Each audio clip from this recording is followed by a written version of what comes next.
इतना है, प्रकाश है, दिव्य प्रकाश है। वीडियो तो वह दिव्य प्रकाश एक सर्पिणी के आकार में 3.5 आटे लगा के हमारी जो रीढ़ की हड्डी है इसके सबसे निचले हिस्से में, जिसे वैज्ञानिक जो फिजियोलॉजिस्ट हैं वो सैक्रम कहते हैं, उसमें वह सोई हुई रहती है।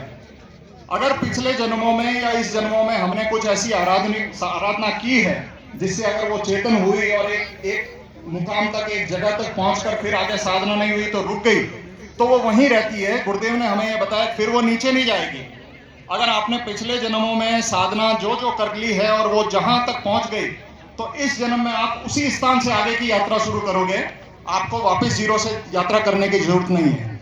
लेकिन जिनके नहीं हुई और जिनके लिए शुरुआत होती है तो वो कुंडलिनी शक्ति रीढ़ की हड्डी में सोई हुई रहती है, उसको एक समर्थ गुरु 4 प्रकार से चेतन कर सकता है। वो 4 प्रकार क्या है? पहला होता है कि वो अपनी आंखों से साधक जो उसके पास जिज्ञासु आया है उसको वो ऊर्जा प्रवाहित कर देता है। दूसरा तरीका होता है जिसमें वो उस साधक के किसी के सर पे हाथ रखा, किसी के कहीं और छूकर अपनी ऊर्जा उसमें प्रवाहित करके और उसकी चेतन करके कुंडलिनी शक्ति को वो उसको आप सुनते हैं और उस मंत्र का आप जाप करते हैं, तो वो मंत्र कि जब शिष्य इतना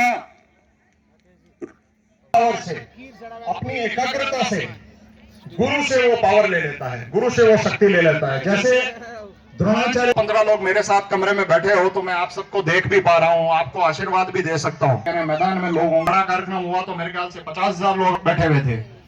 विदेशी इस ज्ञान को प्राप्त करने के लिए आए। अयोध्या की बात करते हैं, आज हम मथुरा की बात करते हैं, और हम सभी जानते हैं कि चाहे राम का जीवन रहा, चाहे कृष्ण का जीवन रहा, बाद में हमने कहानी लिखी, लेकिन उनका जीवन कितना कष्टमय रहा और कितनी परेशानी उनको अपने जीवन में झेलनी पड़ी। और उनके जो समकालीन लोग थे उनको किस तरह से कृष्ण के साथ व्यवहार करते थे, या राम के साथ भी किस तरह से आप देखेंगे कि भाई वनवास दे दो, वहां रावण और सुरेश जी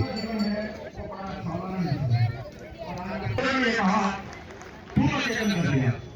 लेकिन अभी आप इसी जन्म रामकृष्ण परमहंस ने कहा कि पश्चिम दिशा में एक जन्म और लेंगे, और 3.5 साल के थे तब चले गए तो उनकी मां गया।